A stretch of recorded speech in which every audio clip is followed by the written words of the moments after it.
Kemarin kita sudah membahas bahwa modal itu menjadi 7 jenis, yaitu konon, musen, wolon, durfun, solon, mogen, dan muhtan. Ini mau tidak mau kita harus menghafal ya. Nah, cara menghafal itu bukan hanya dengan secara lisan, tapi dengan cara latihan soal terus menerus. Karena ada beberapa sumber dengan teknik elaborasi. Teknik elaborasi itu membantu kita untuk mempelajari dengan baik gitu. Dengan cara apa? Dengan cara menulis. Latihan soal terus, tidak hanya diungkapkan secara lisan. Kalau diungkapkan secara lisan sebenarnya bisa saja, cuman itu akan mengambil PR besar dan mengambil waktu luang yang panjang untuk bisa hafal, dan itu pun bisa jadi lupa lagi kalau tidak digunakan. Ya, jadi kita kemarin kan sudah membahas modal itu ada 7 jenis. Nah, ini baru orientasi awal, baru pengenalan. Nah, di sini kita akan masuk pada penggabungan bahwa modal ini juga harus dikonjugasi dengan beberapa subjek. Contohnya nih. Nah, seperti ini. Jadi ketika ada ish, kalau ish itu konjugasinya itu jadi mus, kan, darf, sol, will, mak, muhte. Tapi kalau do itu ada st, mus, kans, darf, sols, wills, maks, mustes. Kalau ada cs itu mus tanpa t nih ya, kan, darf, sol, will, mak, muhte. Dan wir itu ada en nya, serta ir itu juga ada, ir itu ada t malah sampai muhtet. Dan sisi anda maupun dia, perempuan atau mereka, itu sama seperti infinitif awal. Jadi modal dalam bahasa Jerman itu dia akan terkonjugasi sesuai dengan jenis personal pronomennya. Tapi ada beberapa modal yang terjadi sedikit perubahan. Salah satunya terdapat penambahan umlaut. Ada beberapa setelah konjugasi. Ya, jadi ada beberapa.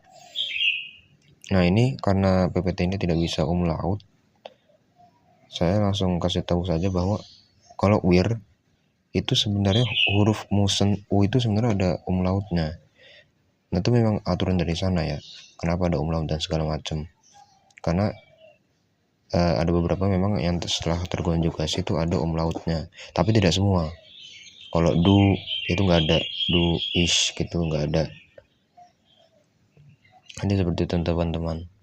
Nah, jadi PR besar dari modal ini adalah harus menghafal modalnya ada berapa, ada 7, lalu harus mengetahui juga konjugasi setiap modal ke setiap subjek. Jadi seperti itu. Jadi mengenai modal mungkin itu saja teman-teman. Kalau misalnya ada yang perlu ditanyakan atau penjelasan saya terlalu cepat, bisa kritik dan komen ya. Assalamualaikum warahmatullahi wabarakatuh. Nah, kembali lagi lanjut lagi kita. Nah, kita contohnya nih, wir lesen novel book, itu kita membaca buku novel. Nah, konen tuh, wir konen tuh sebenarnya kon tuh kemampuan bisa juga sebenarnya.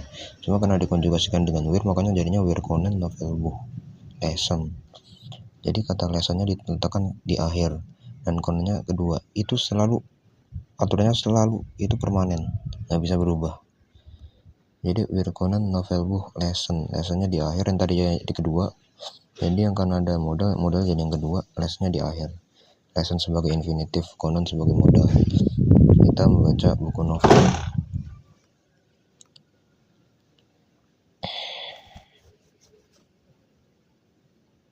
Ya, ini tadi penjelasan tadi ya.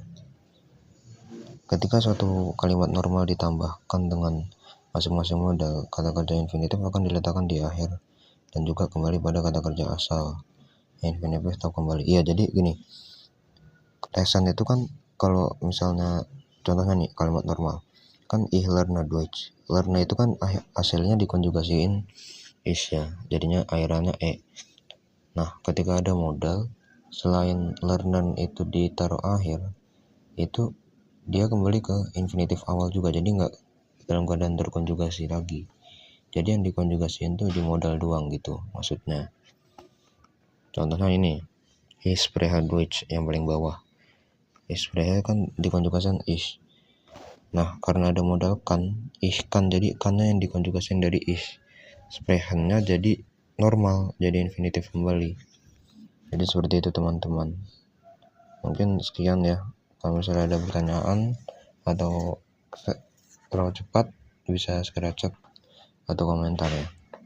Terima kasih sudah mendukung channel kami. Mohon maaf kalau ada salah, semoga bermanfaat. Vielen Dank für eure Zeit. Assalamualaikum warahmatullahi wabarakatuh.